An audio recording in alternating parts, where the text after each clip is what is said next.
están, queridos amigos? Bienvenidos. Esto es Nuevas Voces en Agricultura, día viernes. Ya estamos a 25, se está acabando agosto. Es impresionante cómo avanza. Pasó julio, agosto. Cómo avanza el año, pasó julio, ya pasó agosto. Tenemos hartos temas de conversación. Nos acompaña en este panel de manera presencial en la región metropolitana, abandonando su región de biología. Jamás. No. Paz Charpentier, ¿cómo estamos? Muy bien, Tomás, contenta de estar acá y, por supuesto, de nuevamente encontrarme con el senador, que hace tiempo que no lo veía, y, por supuesto, también quiero mandar un saludo a todas las personas de mi región, muchas de ellas afectadas también con las tormentas, las inundaciones, así que aprovecho de mandarles un caluroso saludo, a pesar del frío, Tomás.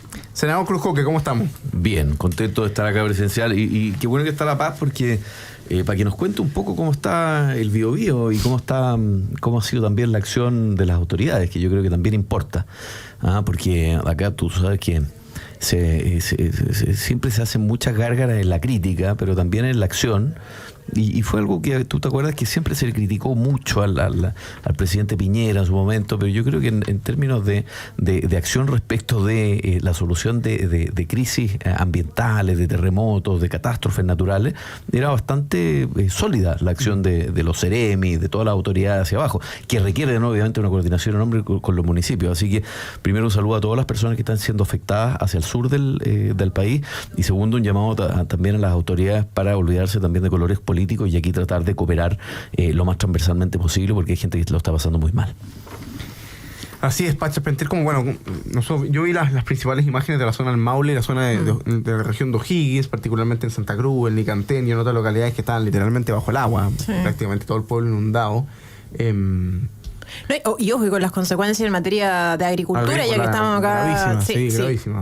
Unas pérdidas millonarias que van a repercutir, claro, porque uno dice se destruye hoy, hay pérdidas hoy, pero todas las consecuencias que eso produce en términos de empleo o de desempleo más bien, y también del aumento de los precios en cuestiones tan fundamentales como los alimentos. Habían declaraciones muy irresponsables, si no me equivoco, el ministro de Agricultura, no sé si le leyeron, a propósito del aumento del precio de las papas, creo, ¿no? Sí, efectivamente. Y empezaba ya casi insinuando que había un cartel de agricultores. Presentado los antecedentes a la Fiscalía Nacional Económica, así que habrá que ver qué hace la Fiscalía. A mí me parece bien evidente que, dada la situación y el perjuicio agrícola que se produjo en distintos campos y en distintas plantaciones, es probable que haya un aumento en los precios en los productos agrícolas y en los alimentos para los próximos meses. Si se destruyó buena parte de la cosecha de miles de agricultores.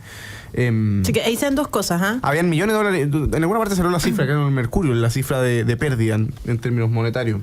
Sí, es que ahí hay dos elementos. Uno, que efectivamente el tema papas, lo que se hace es dejarlas en las bodegas, y por lo tanto no se justifica el aumento de precio inmediato. Claro. Pero obviamente que los temas económicos que mal está gestionando este gobierno y que se suman además obviamente a las catástrofes que se han producido con ocasión de las inundaciones, las lluvias, ¿verdad? Eso obviamente impacta en los precios inmediatos, y por lo tanto, bueno, habrá que ver si esto ya está en la Fiscalía Nacional Económica, cuáles son las actuaciones investigativas que realiza la Fiscalía para que esto se aclare, porque no puede ser que el ministro ande, en el fondo, atribuyendo delitos, porque la colusión no solamente un ilícito anticompetitivo, sino que es un delito, ¿verdad?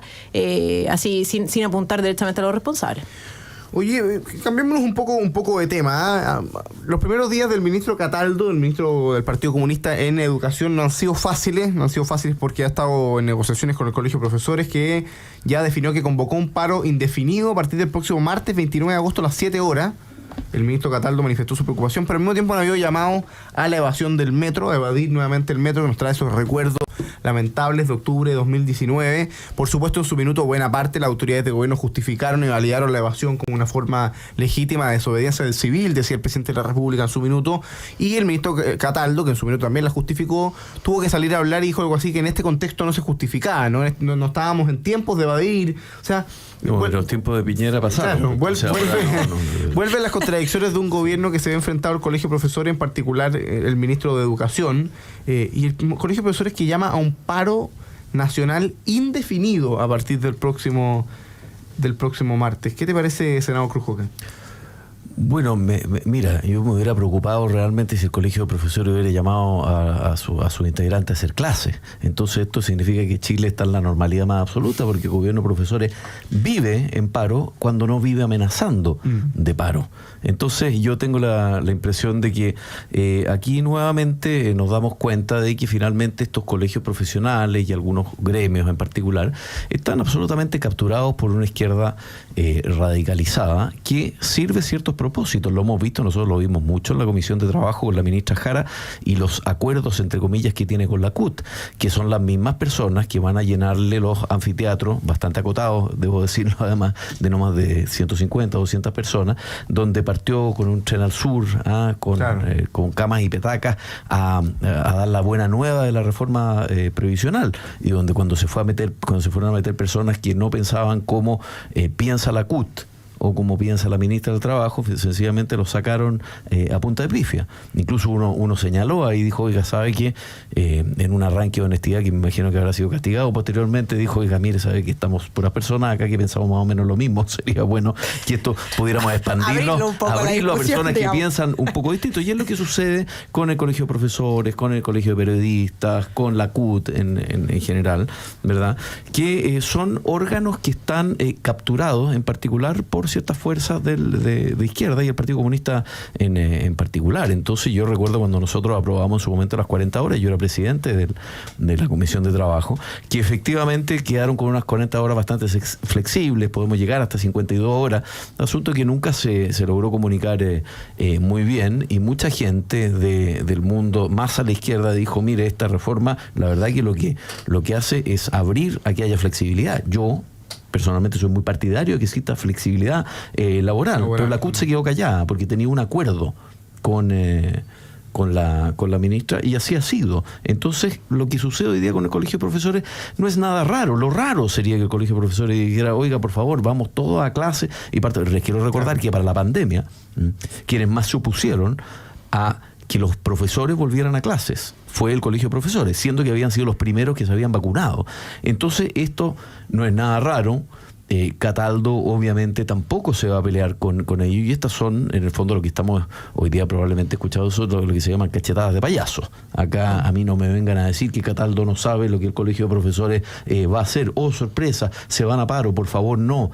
¿Cómo buscamos ceder en algo? Por favor, es la misma forma que tiene con un pie en la calle y con un pie el gobierno, el mismo Partido Comunista, de presionar al gobierno. Entonces creo que finalmente no es sorprendente, y lo único que sí cabe lamentar es que estos gremios, ¿verdad?, que finalmente capturan una parte del mundo de la educación, por suerte una parte, porque el mundo educativo en Chile es bastante más amplio que eso, a los que terminan dañando finalmente, y dado que operan principalmente en la educación pública, es a aquellas personas más vulnerables que se educan precisamente bajo el paraguas del Estado, ¿verdad?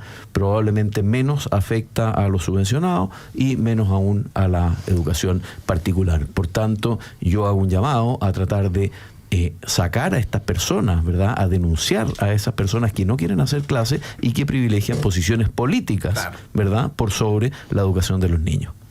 Paz Charpentier. Fíjate que mientras el senador hablaba, yo pensaba, bueno, sí, efectivamente es una parte de los profesores que están organizados y minoritaria. Entonces, yo le quiero recordar a los profesores que nos están escuchando que existe una garantía en nuestra Constitución vigente, que es la libertad de asociación, y que permite crear colegios profesionales, a que creen otro colegio de profesores que reúna a los profesores que realmente quieran contribuir a la educación de los niños, al fortalecimiento de este ámbito tan relevante para la sociedad chilena. Así que ojo, que está abierta esa posibilidad a los profesores que nos estén escuchando y que estén en contra de la politización de este importante cuerpo intermedio como es un colegio de profesionales. Eso por una parte. Segundo, a mí me parece súper relevante, si bien, como bien dice el senador Completo, que pueden ser cachetas de payaso, igual es un retroceso, me parece a mí, en cuanto a las expectativas que se tenían respecto a este ministro. ¿Por qué? Porque el famoso paro se viene discutiendo hace harto rato por parte entre profesores y el colegio de profesores y el gobierno, y bueno, y parecía que designar a Cataldo era una especie de garantía del colegio de la negativa al paro indefinido, pero parece que no fue así, ¿verdad? Y por lo tanto habrá que ver cuántos días dura este paro. Y por otra parte, quiero aludir al tema de la evasión del metro. ¿Saben por qué? Porque me parece súper relevante, porque traje un número acá. Fíjense que ¿Por qué? Porque estos dichos de Cataldo, disminuir la reprochabilidad que han tenido las evasiones del metro significa una cuestión bastante compleja. Fíjense que la evasión anual del transporte público en Santiago asciende a 120.000 millones de pesos.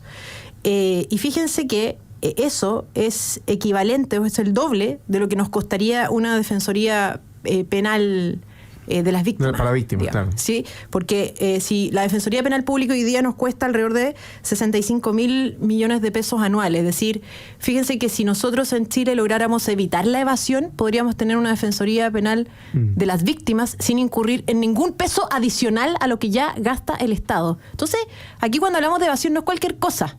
Estamos hablando de que el Estado destina ciertos recursos a cuestiones que podrían ser, o sea, recursos que podrían ser destinados a otras necesidades y que no se hace. Y por otro lado, yo creo que es importante recordar que efectivamente para un sector político, siempre que exista convulsión social, van a tratar y van a tolerar este tipo de, en el fondo, cuestiones que son bastante reprochables, como es la violencia, como son las evasiones, las tomas de terreno, etcétera, las barricadas y otros. Porque para ellos este tipo de cuestiones son una especie de catalizadores para incendiar la pradera, que es lo que ellos necesitan para llevar adelante su modelo para que sea exitoso, ¿verdad? Y por lo tanto, ojo que aquí es una negativa, una reprochabilidad meramente circunstancial, porque hoy están en el gobierno, porque hoy no les conviene, ¿verdad? Porque hoy no necesitan más problemas de los que ya tienen, pero en el fondo, doctrinariamente hablando, en cuanto a su ideario, la verdad es que siempre que existan infracciones a la ley que contribuyen a una mayor convulsión social a través de la violencia, va a ser avalada por el Partido Comunista y uno de sus voceros, que en este caso es el ministro de Educación. El ministro de Educación. Fíjate que yo sumando a lo que decía Luciano, efectivamente la novedad sería que el colegio de profesores llamara a hacer clases, ¿no? Y dijera, mira, vamos a hacer clases con toda normalidad, vamos a trabajar horas extras sin pago, porque la verdad es que el colegio de profesores ha destacado por ser un verdadero cartel organizado para perjudicar la educación pública en Chile. Si lo que hace el colegio de profesores es defender intereses ideológicos de la directiva de turno, que obviamente no representa a todos los profesores de Chile, de hecho representa una porción muy minoritaria, han surgido otras organizaciones como las que comentaba Paz, que es importante que también existan para que haya cierto debate en el mundo de los profesores. Por José Luis Velasco. Efectivamente, la SECH, creo que se llama, la Asociación de Educadores de Chile o algo por el estilo, habría que buscarlo. Pero lo que está claro, me parece que es una decisión política que toma el presidente Boric, es que al nombrar a cargo de la educación chilena a un ministro del Partido Comunista, lo que está haciendo es darle un verdadero portazo a las familias chilenas que esperan que los colegios y los establecimientos educacionales vuelvan a ser un lugar seguro para los niños. Porque el Partido Comunista, y particularmente el señor Cataldo, que la vez pasada no pudo asumir de subsecretario del Interior precisamente por sus declaraciones en favor de la ACEDUCH, en favor de la violencia y en contra de Carabineros y la Fuerza Armada, evidentemente no tiene problemas con que los establecimientos se los tomen, con que haya paralizaciones. Hoy día está negociando con el Colegio de Profesores porque es su labor, pero en el fondo Nicolás Cataldo está de acuerdo con la forma actual del Colegio de Profesores, con esa intransigencia propia que lo que busca es perjudicar la educación chilena y a costa de los niños buscar ciertos intereses mezquinos, pequeños, políticos en una negociación, llamando a pararse indefinidamente, lo que es inaceptable. Y en eso nos deberíamos poner de acuerdo como país, al menos las personas que creen en ciertas cuestiones básicas de un país democrático y decente, y es que muchos de estos profesores que hoy día están en establecimientos estatales se van a paro de manera indefinida, dejan de hacer clases, no cumplen con sus obligaciones laborales y es imposible sacarlos de esos colegios. Porque el estatuto docente te impide sacarlo. Y eso es inaceptable.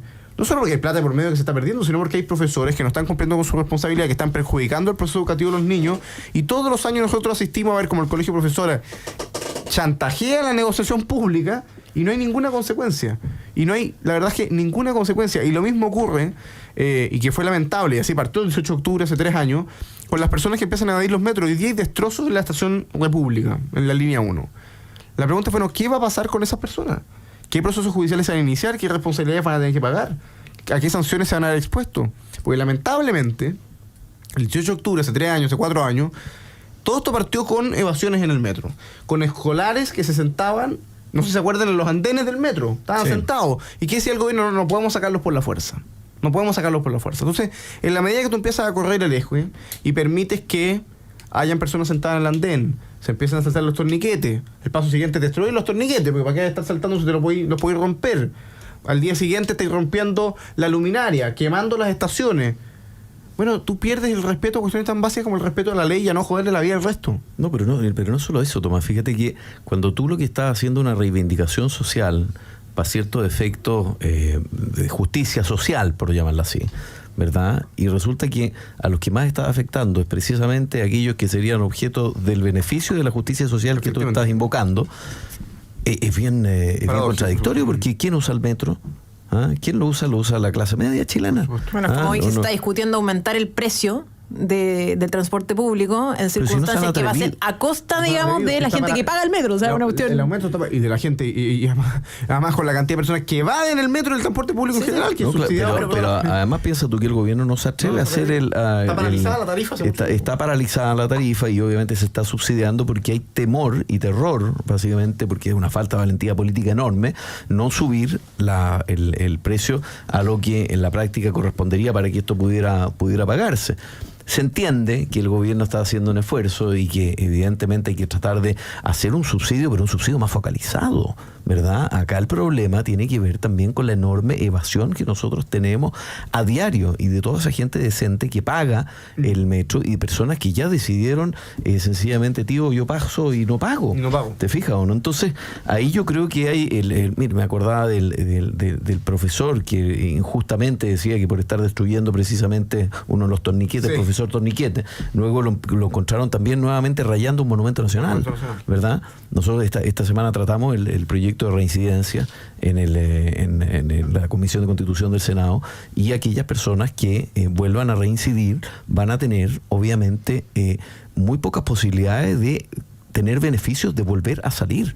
Y esto en algún momento en cualquier país normal del mundo, o no solamente quemar, pero evadir el metro, romper los torniquetes, romper el mobiliario público, tiene sanciones relevantes e importantes. Entonces, o nos ponemos de acuerdo como sociedad de que nosotros queremos salvaguardar, cuidar eso, precisamente porque va en beneficio de aquellas personas que son más vulnerables, que menos tienen, lo que no quiere decir que no sea un delito, que se yo romperle un auto a una persona que tiene un auto, ¿verdad? Pero por favor, se supone que aquellas personas son finalmente las más afectadas cuando se cierra una estación de metro, que ha ocurrido mucho durante esta semana, y finalmente se rompe el mobiliario público que es de uso precisamente de aquellos que son más vulnerables. Hoy llegamos a una primera pausa comercial. Estamos conversando en Nuevas Voces con Luciano Cruzcoque, senador por la región metropolitana, con Paz Charpentier, directora ejecutiva de la Fundación Juntos Más Libre. En pocos minutos volvemos con Nuevas Voces para seguir conversando de actualidad política acá en la 92.1 FM. Estamos de vuelta, queridos amigos, con su programa Nuevas Voces en Agricultura. Oye, ¿puedo mandar un saludo a la Trini Vix? Ya que nos está escuchando, le mando un saludo a mi amiga querida. Un abrazo caluroso. ¿Viste? Saludo muy bien, ¿eh? ¿Por qué le escribió? ¿Cómo cachar? Porque... A mí me escribió y me dijo que estaba con su amiga. Y ella es su amiga. Muy bien.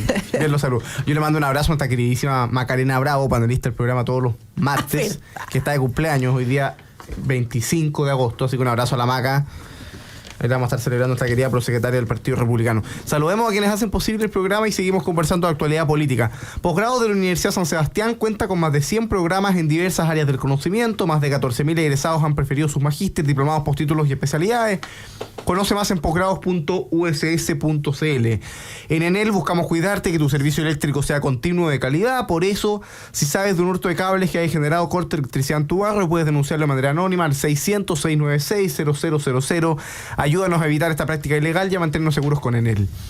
Yo hoy les tengo una noticia diferente, porque la cuenta corriente digital de BCI, que no te pide requisitos y que puedes sacar hoy mismo de tu teléfono, ahora también es para pymes.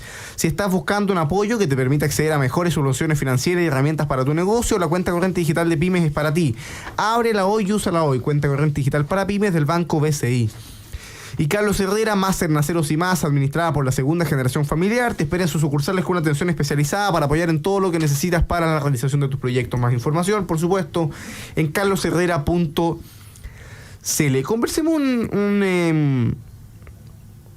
unos minutos del tema constitucional, que de algún modo empieza a terminarse una etapa hoy día viernes, porque ya desde el lunes empieza la votación de las distintas enmiendas que han presentado diversos sectores políticos. Hay gente muy nerviosa con las encuestas, suele ponerse muy nerviosa con las encuestas, porque efectivamente todo indica que si el plebiscito fuese el domingo, esto se rechazaría de manera bastante amplia.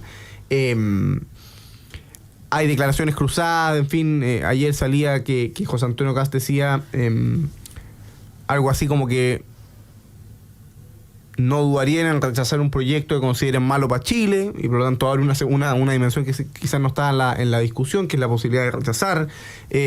Por supuesto, el Partido Comunista ya está prácticamente abajo del proceso, sin perjuicio que está con una pata arriba y una abajo, porque los consejeros... Sí, entiendo que Hugo Gutiérrez ya está haciendo campaña. Sí, Hugo Gutiérrez está haciendo campaña, pero los consejeros comunistas dicen que no, que ellos están trabajando. Ahí, por supuesto, el Partido Comunista siempre juega con esa estrategia de estar con una pata en la calle y una pata en la mesa. Y por otro lado, Hernán Larraín salía hoy día, no me acuerdo, en una entrevista en el Mercurio, en el especial constitucional, que es bien interesante ese insumo que está sacando el Mercurio, criticando la estrategia del Partido Republicano, diciendo que no está dando resultados. En fin, la situación constitucional enfrenta varios desafíos, porque por una parte deben votarse la enmienda a partir de la próxima semana, y que se van a empezar a generar tensiones, que evidente, ya está más tensionado el ambiente, pero se van a generar tensiones porque tú puedes negociar, conversar, dialogar, ver cómo encontrar puntos de encuentro, pero llega un punto en que hay que someter a votación la norma y se aprobará o se rechazará en función de los quórums establecidos. O sea, y ahí se acaba un poco la discusión. Y por otra parte, porque efectivamente las encuestas dan cuenta que los chilenos siguen muy lejos de este proceso constituyente, miran con mucho escepticismo la cuestión constitucional, y efectivamente si es que el plebiscito fuese este domingo, probablemente se rechazaría cualquier propuesta constitucional. ¿Cómo ves, Pacha Pentel, la realidad del proceso constituyente?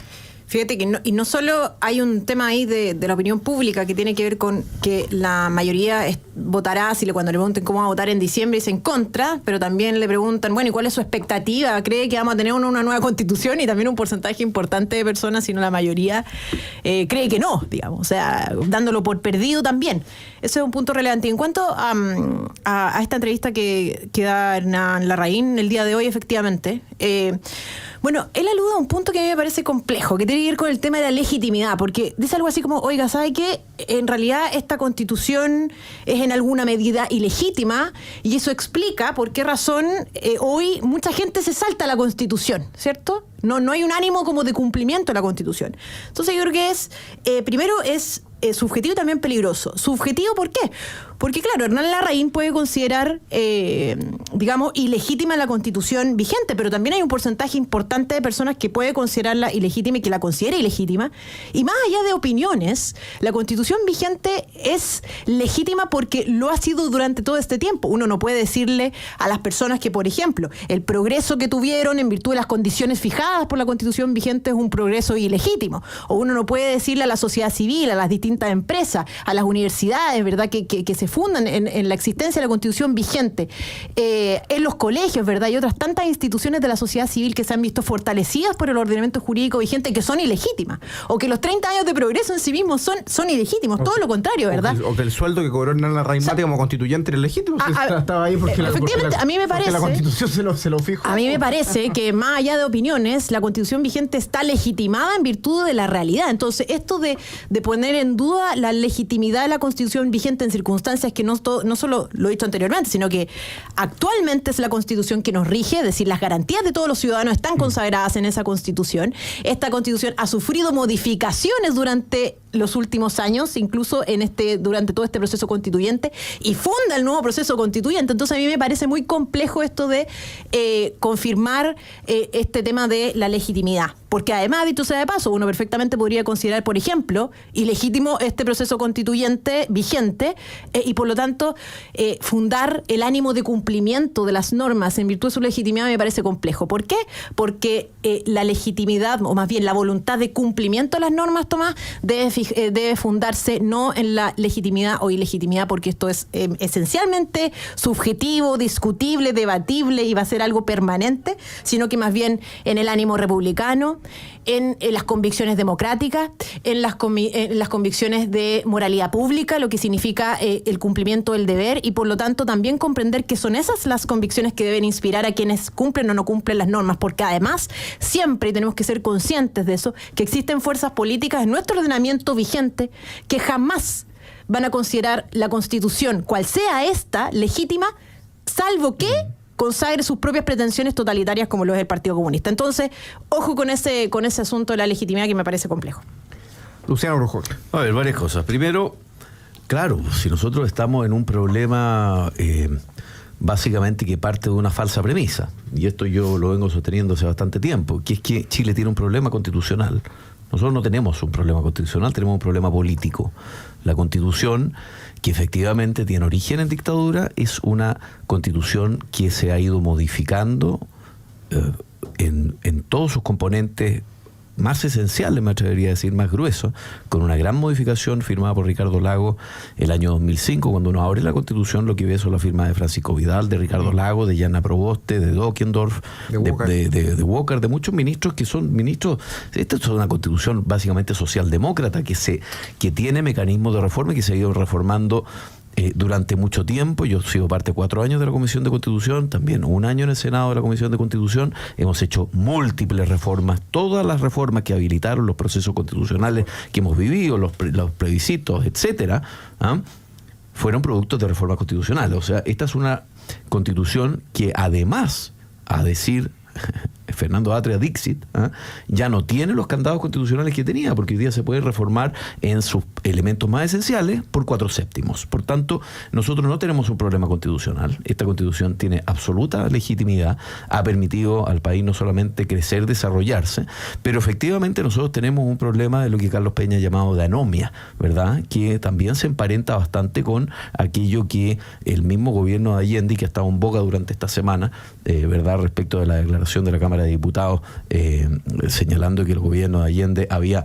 sobrepasado constitucionalmente la Constitución de 1925, y es que se ha producido también un irrespeto por la Constitución, que fue lo que pasó sobre todo durante la época con esta Constitución del estallido social, donde nosotros aceptábamos proyectos que eran directamente inconstitucionales a trámite en el Congreso, y eso obviamente hizo que no se respetara ni la Constitución ni las leyes, y ya hemos vivido eso alrededor. ¿Qué sería ideal? Porque acá parece son las paradojas más extrañas de la vida, ¿verdad? Porque ahora tenemos a Hugo Gutiérrez, y leo en la segunda a Vanessa Kaiser, y veo que una parte de la derecha y una parte de la izquierda más radical, como el PC, o como la parte más dura incluso del PC, que podrían ser Jadwe o Hugo Gutiérrez, están dispuestos a rechazar, ¿verdad?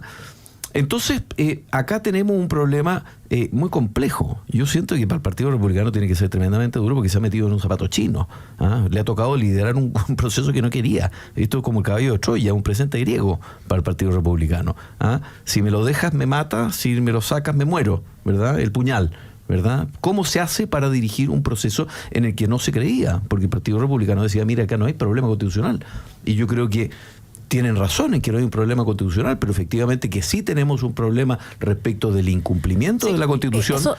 Solamente ese es el punto, que aun cuando sea la Constitución vigente o una nueva Constitución, la voluntad de cumplir las normas, de acatar las normas, no va a cambiar mientras no exista, en el fondo, mientras no prime el espíritu democrático, en el fondo fortalezcamos la moral pública. Hay una izquierda radical, y yo creo que ahí, porque en algún momento se dijo, mire, vamos a ir a este proceso constitucional, que fue la constituyente que fracasó alevemente, ¿verdad?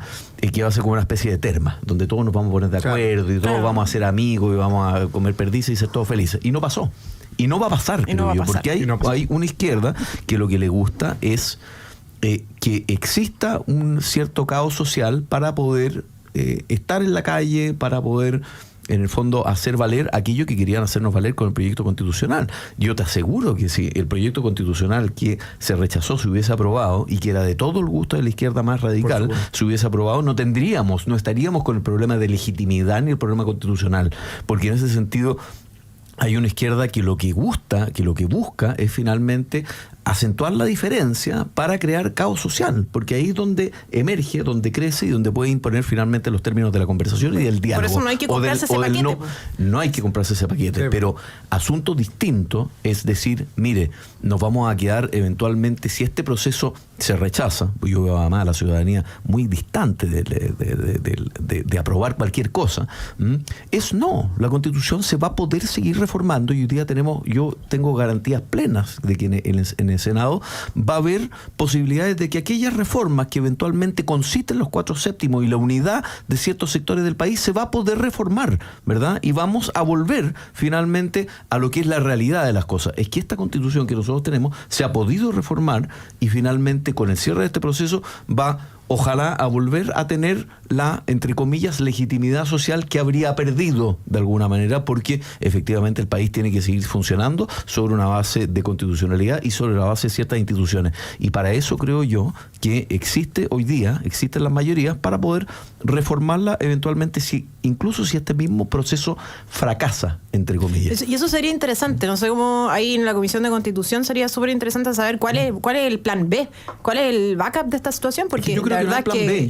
Yo creo que tenemos posibilidad por 4/7 de reformarla en los aspectos en que la mayoría de los representantes de la ciudadanía electos así lo determinen. Sí, por eso te digo, o sea, en el fondo, por ejemplo, sería súper relevante porque uno de los puntos que plantea precisamente Hernán Larraín es lo relativo a la modificación del sistema político. Estoy de acuerdo con eso. ¿En qué sentido? Sí, y que hay que lograrla de alguna manera. Yo creo que ese es el gran... y ya está, la digamos, es la gran presa de este... Yo creo que el sistema político no puede seguir funcionando con este nivel de atomización. Sí, por eso, en el fondo, yo creo que por ahí es que hay que tener un plan B, porque es cierto, o sea, no podemos tampoco negar que existe una mayoría importante de ciudadanos que, como tú bien decías, está plenamente, absolutamente distante de esto. Hay varios proyectos, uno que se presentó hace algunos años, que fue un acuerdo entre Ignacio Huócar y Carlos Larraín, precisamente para morigerar la proporcionalidad del sistema proporcional y llevarlo a un sistema más mayoritario, no necesariamente el binominal, sino que un sistema que permita mayor permeabilidad, pero de mayorías. El problema que tenemos nosotros es que hoy día tenemos una atomización espantosa y que al final lo que hace es no generar ningún incentivo a formar mayorías. Otro que presenté yo también en la Comisión de Gobierno Interior y que se está tratando, que establece un porcentaje de mínimos, ¿verdad? Entre un 3 y un 5%. Estábamos ahí en una discusión con el PPD, con los socialistas, que apoyaron también parte de este proyecto precisamente para no producir la fragmentación. ¿Qué pasa hoy día? Un ministro o el Ejecutivo en general llega a la Cámara y no habla con un líder de oposición, ni siquiera con un líder de bancada. Tiene que hablar con líderes de facción al interior de 20 partidos. Así no hay manera en que tú logres mayoría, ni siquiera quórums que son necesarios, por más que a algunos no les gustan los superquórums mayoritarios, son necesarios en ciertos aspectos de la legalidad. Sería, o sea, súper relevante que en el fondo, si se rechaza esto, paremos el show, digamos, o sea, que esto se cierre efectivamente en diciembre, se cierre en tanto procesos como los que hemos vivido, no modificaciones. Pero hay una izquierda que jamás lo va a aceptar, eso quiero que lo tengamos claro también. Pero por último, por eso yo digo, en cuanto a los partidos que creen en la democracia, las fuerzas políticas que creen en la democracia, la república, digamos, y que están conscientes de que el servicio público implica sacrificios, bueno, que cerremos este proceso constituyente sea cual sea el resultado, y algunos aspectos esenciales, como por ejemplo alguna modificación en el sistema político para hacer este país gobernable, bueno, se hagan donde siempre debieron hacerse esas cosas, que son el Congreso. Yo creo que hoy día, solo para terminar, hay una clara conciencia de que ese es uno de los problemas más, digamos, de arquitectura sistémica más fundamentales que enfrentamos, uno.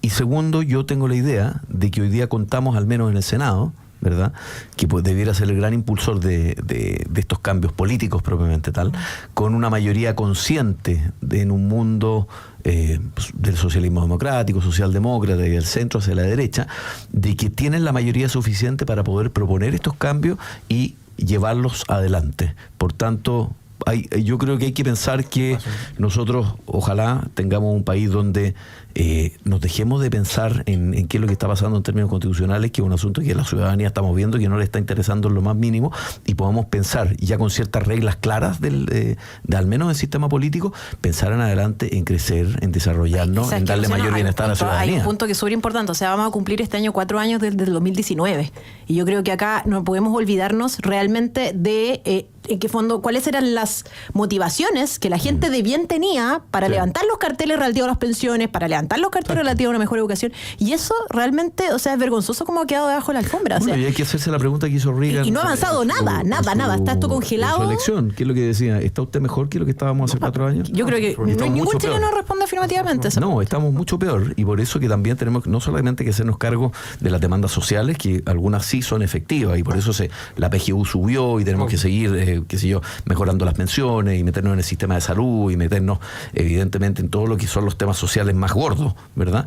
Pero también hacernos cargo de que aquellos que prometieron de que meramente con los cambios estructurales, constitucionales que se iban a hacer, con la revolución, ¿verdad?, que se estaba llevando adelante, alentada por la violencia, íbamos a mejorar. La respuesta que ha dado la historia, ¿verdad? En este no. corto tiempo, es claramente que no. Ahora, hay en esto lamentablemente responsabilidades compartidas. A mí por eso me parece tan mala la entrevista de Hernán Larraín. De Hernán Larraín, porque la dio hoy día, y de otras personas que han llenado la discusión de lugares comunes. A mí me tiene un poco cansada la discusión constitucional de los lugares comunes. Las necesidades de los acuerdos, que haya una constitución transversal, porque todo eso suena súper bonito en la prensa. Pero lo que tú tienes que discutir en una constitución son los contenidos. Es qué artículos vas a aprobar, qué capítulos vas a sacar, qué enmiendas vas a aprobar y qué enmiendas no. Y en eso todos estos grupos que han pedido constituciones transversales, Idea País, que está dedicado a esto, horizontal, debes decir qué enmiendas cree que Chile Vamos debiese abandonar, porque le carga la mano al Partido Republicano, que presentó menos enmiendas en proporción que Chile Vamos, que presentó 500 enmiendas. ¿Qué enmiendas la derecha debiese renunciar a aprobar? Que nos digan las 5 que les parece que son inaceptables por una constitución transversal, y que nos digan qué enmiendas de la izquierda habría que aprobar para que haya una constitución transversal, porque estar repitiéndolo la constitución transversal sin decir en concreto qué proponen como alternativa es bastante cómodo, pero aporta poco al debate. Tú lo que tienes que ser capaz de definir es, bueno, yo me voy a jugar por estas enmiendas, porque creo que conectan con la ciudadanía, pero al mismo tiempo porque creo que es importante que esté en la Constitución. Que no es un asunto meramente técnico. No, sí, lo mío no es técnico, lo mío es político. Lo mío es político, porque Hernán Larraín pide una Constitución transversal, que nos diga qué enmiendas le parece que juegan en contra de esa Constitución transversal, porque si cree que no hay que garantizar la propiedad de los fondos de pensiones o la libertad de elección en salud, que son temas que para la izquierda son muy complejos de aprobar, que lo digo honestamente, bueno, cedamos la propiedad de los fondos para que la izquierda esté tranquila. Bueno, pero tiene que transparentarlo, porque hacer un llamado a la Constitución transversal, criticar una estrategia que no sé a cuál se refiere y no proponer nada a cambio que corregir el sistema político, que le aseguro que con eso no va a ganar el plebiscito, es como básico. O sea, está bien, pero ¿qué propone? ¿No?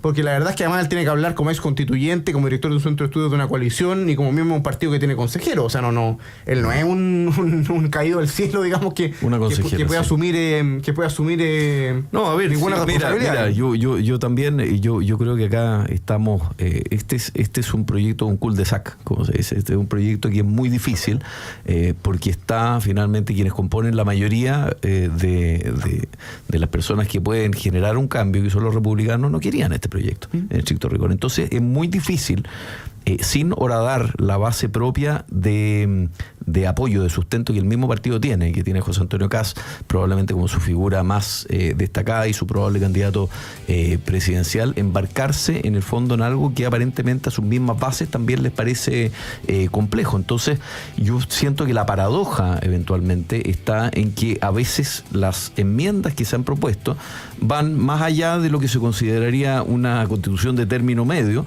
para satisfacer la demanda también de ese mundo que legítimamente ganó, ¿verdad? Y que tiene derecho también a decir, mire, yo quiero imponer o que se tenga en consideración esto y que esto se someta a votación. Pero eventualmente si se somete a votación algo que la gran mayoría, ya sea por las buenas razones o por las malas razones pueden ser de que en estricto rigor, como dice Tomás, puede ser que hayan ciertas cosas que en el detalle uno pueda discutir, pero si la mayoría cree o la opinión pública está empeñada en hoy día oponerse a cualquier cambio que venga hacia adelante, porque eso es lo que la gente, Tomás, y en esto por eso digo que este asunto no es técnico y es político. La gente está hasta más arriba de la coronilla con un gobierno que consideran que lo ha hecho mal en todos los aspectos, ¿verdad? Y que parece insistir en el mundo político, no digo el gobierno exclusivamente, pero parece insistir en una conversación que parece absolutamente de modé, sí, fuera de lugar, fuera de tono, que es la conversación constitucional.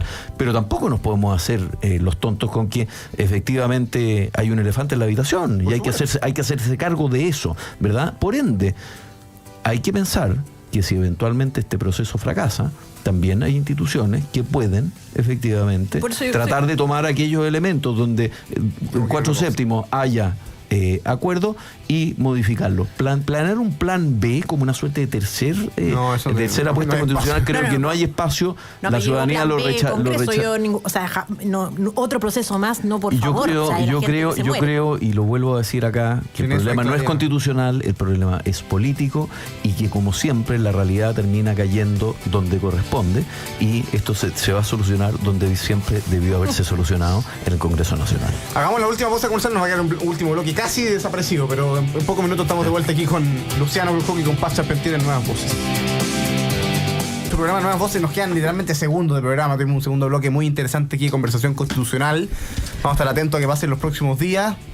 Viernes 25 de agosto habrá que irse a celebrar a la Maca Bravo. Ya Sí. a esta altura, 2 de la tarde, empieza a hacer hambre además.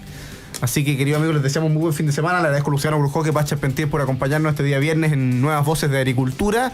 Los invito, por supuesto, a que se queden en la 92.1, pues ya viene Deportes en Agricultura, y nosotros nos reencontramos el día lunes, como todos los días a las 13 horas, acá en Nuevas Voces. Que estén muy bien, un gran abrazo.